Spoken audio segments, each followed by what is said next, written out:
Hello, Facebook friends, revolutionaries, citizens of the planet and America. Happy New Year. Welcome to this first Fireside chat of 2017. And I hope this year is off to a good start for you. We certainly have our challenges ahead.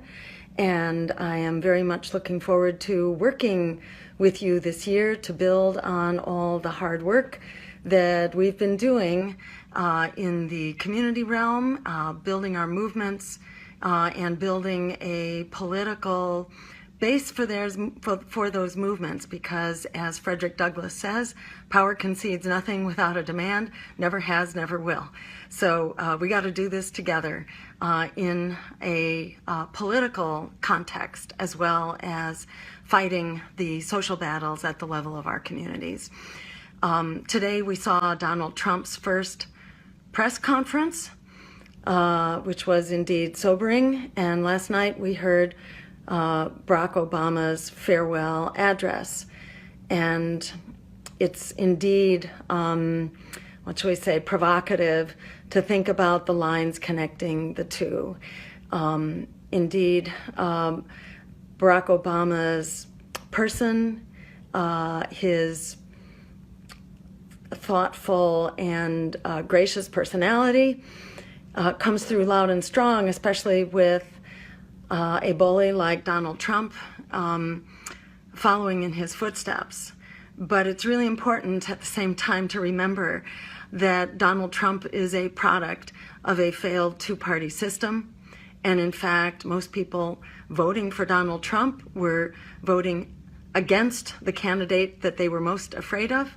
And Donald Trump grows very much out of the economic misery produced by two parties. The Democrats had a role in that absolutely as much as the Republicans, promoting the corporate trade agreements, with Barack Obama having pushed for the Trans-Pacific Partnership, which we, the people, stopped, with Barack Obama promoting the free trade agreements, the Wall Street bailouts, the deregulation of Wall Street having been promoted by Bill Clinton, etc. So this is very much a two-party crisis that we are seeing in the form of Donald Trump right now.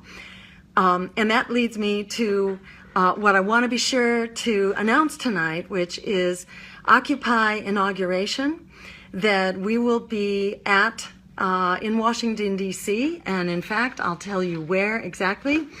At 9:30 on Friday morning, January 20th, we will be convening in Malcolm X Park in Washington, D.C., and we'll be marching to McPherson Square after a rally at Malcolm X Park. We'll be marching to McPherson Square, where we will hold another rally, and there will be speakers and a particular program between 2 o'clock and 5 o'clock. So come and join us at either place, and you can go to occupyinauguration.org to see more about the schedule, to see any details, check again to see if there have been any rearrangements. And on the Saturday following the inauguration, we will inaugurate the resistance, along with a whole slew of groups, including the Green Party, including Socialist Alternative and Shalma Sawant, including Popular Resistance, and Veterans for Peace and Code Pink, and a whole slew of organizations. Let's see, who else? Disabled Americans for Change, the Progressive Army, Occupy Wall Street, of course, Liberty Tree, Move to Amend, Climate Revolution, Native American Organizers, United Progressive Coalition, Demand Universal Health Care, Activate Now, Winona LaDuke, former Green Party presidential candidate and Native American activist, and many more. So the grassroots movements will be there loud and strong, and we will be calling basically for a new politics and recognizing that this crisis of Donald Trump is really just the latest step in the unraveling of a bipartisan, predatory, corporate-sponsored political system. So join us, spread the word, and while you're at it, please share tonight's Fireside chat, like it, share it, and let's keep building. I'm going to turn to your questions and your comments here in one moment. I also want to mention that we have continued with the recount fight in the 3 states in which this battle was fought, not to help one candidate or hurt another, but to stand up and demand a election system that we can trust, which is accurate, secure, and just, and free from Jim Crow in our elections, which was one of the major findings throughout the recount effort in the 3 states. And as part of Occupy the Inauguration, we will be providing a report back on what we found and how this fight will continue. This fight, which was blocked at every turn by Donald Trump and also by Democrats, as well as by Republicans, because they too, have participated, or shall we say, have benefited from the lack of transparency and accountability. And as much as there were red flags all over the general election, there were also red flags in the primaries, particularly in the way that Bernie Sanders was shafted through all sorts of election irregularities, through the purging of the voter rolls, through ballots that did not get counted, etc., all sorts of red flags waving. So this is a crisis of both systems. We all need an election system that we can trust, and that fight goes on. So with that, I also want to mention an article in The Guardian with the title, Running for President Showed Me How the Elections are broken and we can fix it. So you can check that out. That is also posted on this social media page and on our homepage at Jill2016.com on the press page for that effort as well. So tune in and continue to build the movement here for people, planet, and peace over profit. And in the coming year, we're going to be building at the level of our communities in particular as the basis of our resistance against the rule of the oligarchy, the rule by the 1%, which is unfortunately going as strong as ever right now. So with that, I want to turn to some of your comments. And I hear from Mia Claps. Hi, Dr. Stein, thank you, and greens across the country. So hi back to you, Mia. Luann Davis says, I'm so glad to see you. These have been difficult weeks, and your voice is critical. And I will say back to you, Luann, your voice is critical, your leadership is critical, and I too am so lifted up by these discussions. Thank you so much for being a part of them. Ruben Sandoval says, hi, Jill. We know you are a fighter for the Green Party and what it stands for. Is there a cultivation for leaders to learn and follow in these footsteps following the Green presidential campaign? Absolutely, Ruben. And we are in the process of working with the Green Party, in fact, that runs a series of trainings for prospective candidates, candidate workshops, campaign workshops, workshops that help train the support system that you will need, campaign managers, treasurers, and so on. So stay tuned for that. We will be putting that up on our social media soon for you to hear exactly when that will be taking place. And if I'm not mistaken, that will happen as soon as next week. So stay tuned and get ready to run. And don't just run in place. run to challenge this failing two-party system and replace it with a system of, by, and for the people. And let me just comment that so many of the people who fell into Donald Trump's camp did so because they have been trashed. Their jobs have been sent overseas, their wages have been cut, their health care costs are skyrocketing, they are locked in debt.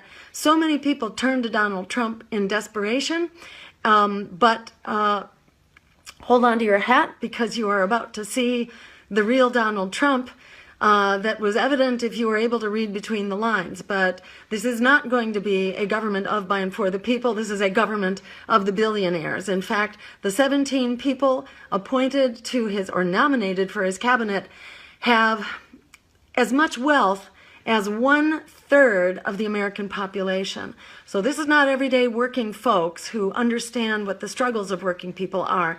These are the billionaires who are preparing the economy for more profits and more predatory adventures on the part of the 1%. Let me jump to the next question here. Richard Walker asks, how can I get involved locally in Los Angeles for the Green Party? I hear there's a new candidate running Green in Los Angeles. And let me mention a wonderful candidate named Kenneth Mejia. There will be a special congressional election in the 34th Congressional District coming up in March because that seat is going to be vacated. So there's going to actually be a rally in Koreatown on Sunday. Koreatown in Los Angeles. Stay tuned and we'll try to post more information about that. Or you can look for Kenneth Mejia also on Facebook, a wonderful Green candidate who is standing up for immigrant rights, for workers' rights, for ending student debt, for green jobs, for all the things that we need more than ever. We need the candidates who will stand up with us. Noah Rodriguez says, what is the plan for your political future? And I'll say, Noah, my political future right now is like your political future. We're all in this together, and I am no longer running for office, but we are all fighting. I think we're all fighting the same battles. And I am working now particularly to help other people step up and run for office, especially to run for local offices, because the battles that we're fighting, are particularly coming home right now. And we can fight for sanctuary cities. We can fight for living wages. We can fight for elected officials who are going to fight for all those things locally, and who are also going to fight for at the state level. Because if you have a local city councilor, that city councilor has enormous capacity to weigh in to the legislature to say it's time to cancel student debt, or it's time to reduce student tuition and make public higher education free. It's time to end the cooperation with ICE. If Donald Trump is going to try to round up immigrants, it's time to say that we do not consent.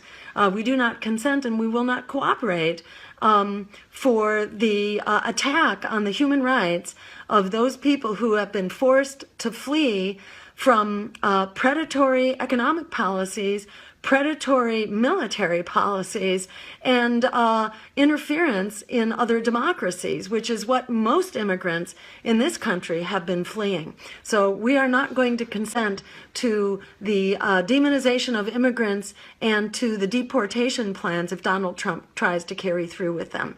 And let me just mention that what has been discussed recently with Donald Trump's financial plans is that he is not going to create a blind trust. He has over 500 businesses that he controls with just enormous conflicts of interest that are very mixed up in the kinds of decisions that he's going to be making in public policy. And simply to pass these off to his children does not end these conflicts of interest. So he's going to be very tied down in lawsuits, in accusations of bribery, because it's going to just look odd when favors are done for his businesses and then he has policies that are benefiting the government officials in these countries. So This is going to be a very contentious administration coming up now, especially with the decisions that have been made about Donald Trump's multi-billion-dollar businesses and his refusal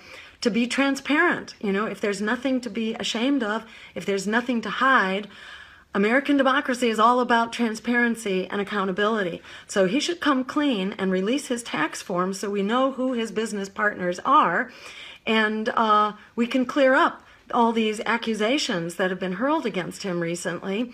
He can put an end to that by ending his conflicts of interest and disclosing his taxes. Linda Laurie is saying, now what can we do?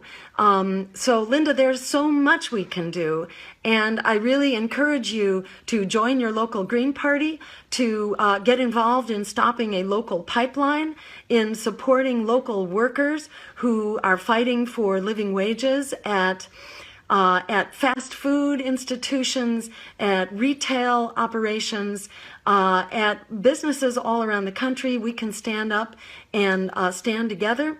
There are so many local battles that we are fighting together. So stay tuned and join your local Green Party if you would like to help fight this battle in the political theater as well.